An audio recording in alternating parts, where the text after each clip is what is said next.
दोस्तों नमस्कार, मैं राहुल पांडे। हमारे विशेष कार्यक्रम में आप सभी का स्वागत है।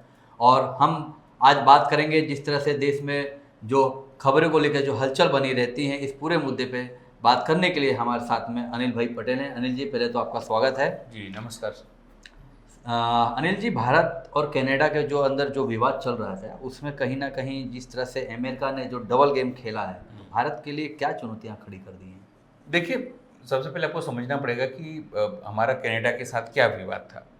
तो निज्जर करके एक व्यक्ति खालिस्तानी समर्थक था, भारत की अनुसूची में आतंकवादी के लिस्ट में था, और कनाडा में भी वो नो फ्लाइंग रिस्ट्रिक्टेड था, मतलब वो फ्लाइंग नहीं कर सकता था, इस तरह से वो रिस्ट्रिक्टेड था। मतलब कनाडा भी जानता था कि वो व्यक्ति ठीक नहीं है, मतलब वो नोटोरियस पर्सन, इसलिए उसने उसको नो फ्लाइंग कैटेगरी में डाला हुआ था कि भाई वो कहीं उड़ नहीं सकता है, उसको अमुक प्रकार के परमिशन लेने पड़ेंगे। वहाँ उसका मर्डर हो जाता है। मर्डर होने के बाद स्थिति ये होती है कि वहाँ जो एक ग्रुप है, 5 आई ग्रुप जिसको कहते हैं, जिसके अंदर पहले भी हमारी चर्चा हुई, जिसके अंदर ऑस्ट्रेलिया है, जिसमें ब्रिटेन है, जिसमें फ्रांस है, जिसमें अमेरिका है, और जिसमें कनाडा है। वो उसकी एजेंसी ने ये कहा कि ये जो मर्डर हुआ है उसके अंदर जो है वो भारतीय जो खुफिया एजेंसी के लोग हैं या रू के लोग हैं वो उसमें शामिल हैं। और इसके लिए उन्होंने बाकायदा कुछ दिन पहले उसके पुलिस ऑफिसर ने जो रेज किया, उसने कहा कि इसके लिए उन्होंने लॉरेंस बिश्नोई की मदद ली है। ये बात सामने आई, और वही जो खुफिया बातें थी जो वहाँ के ट्रूडो ने यहाँ साझा की, बाद में उसने कहा कि हमने कुछ इनपुट दिए हैं या कुछ सबूत दिए हैं, भारत सरकार नकारता रहा। कोई भी नकारेगा, आप किसी इनपुट के सहारे किसी को आप नहीं कर सकते। ये हम इंटरनेशनल के में खड़े हो, मतलब इंटरनेशनल बिरादरी में हम हैं, तो ऐसा नहीं कर सकते, हम स्वीकार भी नहीं सकते हैं। और ऐसा भी नहीं है कि हमारे एजेंसियां या दूसरी एजेंसियां जो हैं वो अपने देश के हितों का ध्यान में रखते हुए जो उसके हितों को नुकसान पहुंचाते हैं उसको न्यूट्रलाइज करती हैं, मतलब कार्रवाई करती हैं। लेकिन कभी उन्होंने इस बात को जाहिर में नहीं कहा। जहां भक्त लोग कहते हैं कि हमने घर में घुस के मारा, उसका श्रेय लेते हैं, मीडिया में उसकी खबरें बनाई जाती हैं। इसके कारण हमारे देश की जो छवि है वो खराब होती है कि हम ये चीज़ दूसरे देश में जाके या दूसरे की टेरिटरी में जाके कर रहे हैं। ये तो बातें हुई कनाडा की, जिसके कारण उसने हमारे उच्चायुक्त की पूछपरछ करने की बात की। उसने कहा कि भाई सबूत हैं लेकिन वो हमारे पास नहीं है, वो भारतीय एजेंसियों के पास है। अगर हम उनसे पूछताछ करेंगे तो उसमें सबूत मिल सकते हैं। इसका मतलब कि ट्रूडो के पास, उस सरकार के पास खाली इनपुट थे, जो भी खुफिया एजेंसी थी उसके इनपुट थे, लेकिन उनके पास कोई पुख्ता सबूत नहीं था, इसलिए वो पूछताछ करना चाह रहे। तो इसी को लेकर विवाद हुआ, और बाद में उन्होंने कहा कि अगर आप हमको कोऑपरेट नहीं करेंगे तो आप यहाँ से खाली करिए हाई कमीशन, और एवज में हमने भी उनको यहाँ से निकाल दिया। ठीक है, कोई बात नहीं, ये तो होना ही था। एक न एक दिन का कारण के पिछले कई दिनों से होता था, और हम आरोप लगा रहे थे कि भाई वो खालिस्तान, और पन्नू ने जिस तरह बाद में भी कहा कि भाई हम खालिस्तानियों से हमारा मतलब संबंध है। वहाँ पर जो पंजाबी कम्युनिटी है वो साउंड भी है, काफ़ी पॉलिटिकल साउंड भी है, बहुत सारे सेनेटर भी हैं वहाँ पर। जो हिंदू एक सांसद उन्होंने जताया भी कि भाई जिस हिसाब से सब कुछ हुआ है उससे जो हिंदू लोग हैं उनके सामने भी जोखिम खड़ा हुआ है। ये सब बातें कनाडा की। अब जो बातें अमेरिका ने क्या किया, अमेरिका ने कैसे डबल गेम किया, ये बताऊँ। अमेरिका ने क्या किया कि अमेरिका की वहाँ की जो वॉशिंगटन पोस्ट नाम की अखबार है, उसके माध्यम से जो बातें कनाडा ने भारत के साथ शेयर की थी, या जो बातें करने की कोशिश की थी या बताने की कोशिश, वो पूरा उन्होंने वहाँ छाप दिया कि कैसे कैसे ये है। उसमें भारत का कोई जो प्रतिपक्ष या पक्ष नहीं लिया गया। उसी तरह का केस जो हुआ है पन्नू के साथ हुआ था। पन्नू की हालांकि हत्या का प्रयास किया गया था, लेकिन पन्नू जो है वो बच गया था। वहाँ पर एक व्यक्ति का नाम आता है, उसका नाम है विकास यादव। वो शुरुआत में कहा जाता था कि विकास यादव जो है वो भारतीय इंटेलिजेंस के लिए काम करता है। उसने पन्नू की हत्या के लिए, जो ये बातें मैं आपको बता रहा हूँ, ये बातें सोर्स, हाँ, जो बातें हैं अलग अलग अखबारों में छप चुकी हैं, इंडियन एक्सप्रेस में या दूसरे अखबारों में छप चुकी हैं ये सब चीज़ें। और ये चीज़ आज आप देखेंगे ट्विटर ऊपर तो अलग अलग लोग इसको ट्वीट भी कर रहे हैं विद फोटो के साथ में कि ये विकास यादव कौन था, और ये वो उसके वर्दी में भी फोटो है, सवाल खड़े हो रहे हैं। और FBI ने बाकायदा उसको वांटेड की लिस्ट में डाला हुआ है। अब हुआ ये कि उसने वहाँ संपर्क किया निखिल गुप्ता नाम के व्यक्ति का। निखिल गुप्ता ने एक शार्प शूटर को हायर किया। अब इन लोगों को यही नहीं पता था कि जो शार्प शूटर था वो FBI का एजेंट था, मतलब डबल एजेंट था वो। जब उसको हायर किया तो उसने अपनी जाके एजेंसी को बता दिया भैया कुछ लोग हैं जो मुझे हायर कर रहे हैं। बाद में उन्होंने पता लगाया, पता चला कि भारतीय एजेंसी के लोग हैं। वहाँ निखिल गुप्ता को पकड़ लिया गया। इनको भी पकड़ने को, विकास यादव को भी पकड़ने की कोशिश हुई, लेकिन वो पकड़े नहीं गए। बाद में वहाँ की हाई कमिश्नर ने पत्र लिखा भारत सरकार को, भैया आपका बंदा ऐसा ऐसा ये कर रहा है हमारी ज़मीन पर आकर। बाद में सरकार ने खुद कहा कि भैया ठीक है वो था, लेकिन अब वो जॉब पे नहीं है, अब हमने उसको गिरफ्तार कर लिया, उसके खिलाफ हम कार्रवाई करेंगे। अब ये बात होने के बाद उसने जो रो की वहाँ देश मतलब अमेरिका में हमारे ऑफिस थे, वो अमेरिका ने बोला भाई तात्कालिक अब बंद करिए, क्योंकि अब तो हाँ तो भारतीय दूतावास नहीं, भारतीय जो रॉ की वहाँ ऑफिस थी, रॉ की जो ऑफिस थी, जैसे FBI CI की ऑफिस और रॉ की ऑफिस, वहाँ उसने बंद करा दिया। बंद कराने के बाद जो पन्नू था उसने एक सिविल सूट वहाँ दायर कर दिया, वहाँ की जो जस्टिस डिपार्टमेंट उसके अंदर। वहाँ के कोर्ट में जब बात गई तो उसने हमारे अजीत डोभाल और जो हमारे रॉ के पूर्व मतलब डायरेक्टर थे उन सबको सम्मन कर लिया। और कहा जाता है कि जब हमारे PM साहब वहाँ गए थे, इसलिए वहाँ NSA हमारे नहीं गए थे, इसलिए नहीं गए थे कि भैया वहाँ तो उसने वारंट निकाला हुआ है, सम्मन निकाला हुआ है, हो सकता है आप वहाँ जाएं और पकड़ लिए जाएं, या हो सकता है आपको हाजिरी देनी पड़े, मतलब आपको और ख़राब परिस्थिति में हो सकता था। मतलब ये पूरी जो बात थी, जो अभी हमारे भक्त लोग कहते हैं कि हमने घर में घुस के मारा, या ऐसा नहीं कि पहले ये सब चीज़ें नहीं होती थी। रो ने पहले भी ऑपरेशन किया है, रो ने पहले भी पाकिस्तान में ऑपरेशन किया है, रो ने पहले भी बांग्लादेश में ऑपरेशन किया है, चीन में और हर जगह, लेकिन वो कभी नहीं होता है। वो अपने हिसाब से, देखो वो एजेंसियां हैं, वो किसी को जवाबदेह नहीं होती हैं, वो एजेंसी अपने हिसाब से काम करती हैं। उनको पता है कि हम अगर हमारा वहाँ एजेंट पकड़ा जाता है तो उसको कहना, वो बताना नहीं होता कि हमारा एजेंट है। हमारी जो कूटनीति है वो सबके बीच में नहीं दिखाई जाती, और हमेशा से ये पल्ला झाड़ लिया जाता है कि भाई वो हम उसको नहीं जानते, जैसे भी बहुत सारे केस में होता है। अब सबसे बड़ी बात यह है कि जब से ये बात कही है कनाडा ने कि इसमें अमित शाह का भी हाथ है, इसमें ये सब लोग जानते हैं, हमारी खुफिया एजेंसी है। अब ये समझिए जो 5 देश हैं, 5 देशों का जो नेक्सस है, यूं कहें कि जो कार्टेल, वो उन्हीं की बात मानेगा, कनाडा की बात मानेगा, भारत की बात तो मानेगा नहीं। 1-2 दिन पहले एक दो अखबारों ने बोला ना कि एडिटोरियल में लिख दिया कि जो 5 देश में भारत विरोधी हैं। भैया जब आप बोल रहे हो भारत क्या, तो कैसे भारत विरोधी हैं आप बताओ, आपको बताना पड़ेगा ना।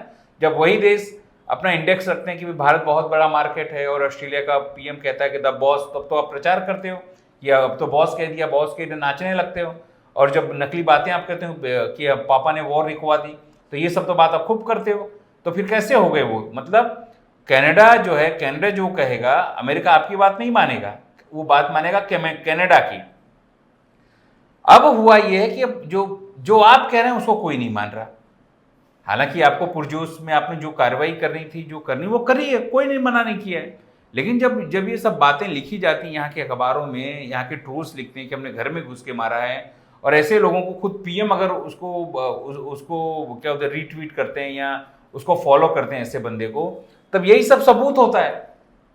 आपको क्या लगता है आपके PM हो या PM जिसको फॉलो करते हैं, क्या वो एजेंसियां की नज़र में वो बंदा नहीं होगा? अब यही सब चीज़ें जो होती हैं वो जो भारत की कूटनीति के लिए नुकसानदायक है, और भारत को जो अंतर्राष्ट्रीय बिरादरी में सबसे अलग थलग कर रहा है। हो सकता है भविष्य में भारत पर प्रतिबंध लगाने की भी बात हो, कि अगर भारत सही ढंग से अपनी बात को नहीं रख पाया कि भाई हमने ये नहीं किया है, तो ये तो मुसीबत में डालने वाली बात होगी। वो ऐसी ही बात है कि आपने क्या किया, जब कोरोना हुआ और जब युद्ध किया रसिया ने और यूक्रेन से, और NATO देशों ने मना कर दिया कि भाई आप पे प्रतिबंध है, तब आपने उनका विरोध करके जाके तेल लिया, तेल यहाँ लाए, यहाँ उसको छाना, मतलब उसको प्यूरिफाई किया और फिर आपने यूरोप में बेचा। अगर कल उठ के यूरोपीय कंट्री या अमेरिका बोलता है भैया आप उससे तेल ले रहे हो 30% सस्ते में, तो आप पर प्रतिबंध है, तो प्रतिबंध किस पर लगता? देशवासियों पर लगता, देश पर लगता। आप तो झोला उठा के चल देते। नुकसान किसका होता? देशवासियों का होता, यहाँ के बिजनेसमैन का होता। उसी तरह आप भी अभी भी अपनी कूटनीति को सही ढंग से लागू नहीं कर पा रहे हैं, और यही कारण है अगर कल उठ के कोई मुसीबत होती है तो देश पर मुसीबत आएगा और आप झूला उठा के चल दोगे। हालांकि मैं अभी भी कह रहा हूं, जिस तरह विपक्ष ने कहा कि भाई ये अगर विदेशी मामलों में हम भारत सरकार के साथ हैं, लेकिन भारत सरकार कुछ स्पष्टता करे, कोई कार्रवाई करे, हम भी वो बात मानते हैं, भारत सरकार को अपनी कूटनीति के साथ स्पष्टता करनी चाहिए। अब सोचिए हो क्या रहा है, आपका रेलवे मंत्री कौन है? तो अश्विन वैष्णव, वो अधिकारी। आपका विदेश मंत्री कौन है? वो भी अधिकारी। वो भी अधिकारी। अधिकारी को काम क्या है? अधिकारी को काम दे दिया जाता है और वो अच्छा बुरा कुछ भी सोचे समझे ये काम करते हैं। हानि नुकसान कुछ देखते नहीं है। हाँ, उसकी जगह पर अगर कहा जाता है कि कोई प्रॉपर व्यक्ति, कोई पॉलिटिकल व्यक्ति हो, तो वो नफा नुकसान समझता है देश का। अधिकारी नहीं समझता। अधिकारी तो केवल एग्जीक्यूशन के लिए जाना जाता है, विचारने का काम, सोचने का काम, इसका नफा क्या होगा, नुकसान क्या होगा, इसका काम जो होता है वो जो पॉलिटिशियन है, सीजन पॉलिटिशियन, वो समझ सकता है कि भाई इससे देखो, भूतकाल में भी देखो ऐसे हमारे पास विदेश मंत्री रहे हैं, हमारे पास स्वयं अटल बिहारी वाजपेयी विदेश मंत्री रहे हैं, जसवंत सिंह आप देख लो, वो विदेश मंत्री रहे हैं, आप स्वयं सुषमा स्वराज को आप देख लो, ढेर सारे लोग आप लाइन देख लो जिन लोगों ने विदेश मंत्री के तौर पर काफी अच्छा काम किया। और एक समय नेहरू जी की जो विदेश मंत्री की विदेश नीति थी, विदेश पॉलिसी थी, वही आपको करना पड़ेगा। तभी तो अब देखिए, जब इतने हिम्मत के साथ में जब पूरा विश्व दो गुटों में बट गया विश्व युद्ध के समय में, तब नेहरू जी की पॉलिसी थी कि भाई कोई बात नहीं, हम जो है नॉन एंटिटी देश बनाएंगे, मतलब जो किसी के साथ नहीं होगा। बनाया था ना उन्होंने नाम करके, नॉन अलायंस जो देश है उनका इकट्ठा करके बनाया, और वो तीसरा जो देश है वो अलग है कि भाई हम किसी के साथ नहीं है। अब आपको हमारे साथ व्यवहार रखना हो तो रखिए, हम सबके साथ व्यवहार रखना चाहते हैं, तो वही पॉलिसी हमारी। लेकिन आज हम क्या कर रहे हैं, हम यूक्रेन जा रहे हैं तो बाद में सफाई देने के लिए रसिया भी जाना पड़ रहा है हमको, हम इसराइल को बात कर रहे हैं तो हम फिलिस्तीन और उनको भी बोल रहे हैं भाई हम आपको मदद दिलाएंगे, हम अमेरिका के साथ में संबंध रखना चाह रहे हैं, यहाँ चीन को भी हम ठीक से आंखें नहीं दिखा पा रहे हैं, हम पाकिस्तान से भी संबंध। अनिल जी, इसी में मैं एक बात कोट करना चाहूँगा, जिस तरह आप बता रहे हैं तो इसका मतलब ये हुआ कि फिर भारत जो अपनी जो विदेश नीति उसमें कहीं ना कहीं फिर असफल दिख रहा है। देखिए, विदेश नीति के तौर पर मैं कहूँगा भारत जो भी कदम उठाए हमको उसका साथ देना पड़ेगा, क्योंकि हम इस देश के नागरिक हैं। लेकिन हमको ये समझना पड़ेगा कि हम लाखों भारतीय विदेश में भी हैं, अमेरिका में भी हैं, जो गल्फ कंट्री में भी हैं, रशिया में भी हैं, यूरोप में भी हैं, ब्रिटेन में भी हैं, और ऑस्ट्रेलिया में भी हैं, कनाडा में भी हैं। आपको इस तरह की विदेश नीति बनानी पड़ेगी कि वहाँ उनको नुकसान ना हो। चाहे बांग्लादेश की बात हो, चाहे आप चले जाइए नेपाल की बात करिए, आप भूटान की बात करिए, आप श्रीलंका की बात करिए, उनको भी आपको ध्यान रखना पड़ेगा कि कोई आप ऐसा एक्ट मत करिए जिससे वहाँ जो हमारे लोग हैं उनको भी नुकसान ना हो। लेकिन आपकी विदेश नीति में कोई स्पष्टता नहीं दिख रही है। सबसे बड़ी दिक्कत तो यही है ना कि इतनी सारी चीज़ें होने के बाद एक तरफ आप अमेरिका की तरफ आप मित्रता का हाथ बढ़ा रहे हैं और वो वहाँ की रोके बंद कर दे रहा है। क्यों? आपके पास प्रॉपर कोई व्यक्ति नहीं है जो इस चीज़ को हैंडल कर सके। ना तो आपको ये चीज़ आती है, तो अब नहीं आ रही है, तो अब अमेरिका डबल गेम खेला है, आपको दबाने की कोशिश कर रहा है, आपको उपयोग करना चाहता है चीन के खिलाफ में वो। और आप सोच रहे हैं कि हमको बाजार मिल रहा है, अमेरिका हमको मदद करे, तो अमेरिका तो अपना ख्याल रखेगा, वो आपका यूज़ कर सकता है। तो आपको समझना पड़ेगा कि भाई 5 जो देश हैं वो आपकी बात कैसे मानेंगे विदेश नीति में, अगर जाकर उसकी धरती पर हत्या करवाइए। देखिए, हर चीज़ का अपना एक तरीका होता है, उसके लिए बोला नहीं जाता है कि हमने घुस के मारा है, पापा ने घुस के मारा है। हाँ, अपनी कूटनीति बतानी नहीं चाहिए। अच्छा अनिल जी, आज भारत में एक और चर्चा का विषय बना हुआ, एलन मस्क ने आज जिस तरह उन्होंने आज एक बयान दिया है कि ईवीएम कंप्यूटराइज प्रोग्राम है वो हैक हो सकता है, तो आज कहीं ना कहीं पूरे आज और चर्चा का विषय बन गया है। देखिए, अब एलन मस्क तो आज कह रहे हैं, अडवाणी जी ने सबसे पहले कहा था, आपको पता है। तो जब दूसरी बार 2009 में यूपीए जीती तो अडवाणी जी ने कहा कि हमको शंका है ये हैक हो रहा है।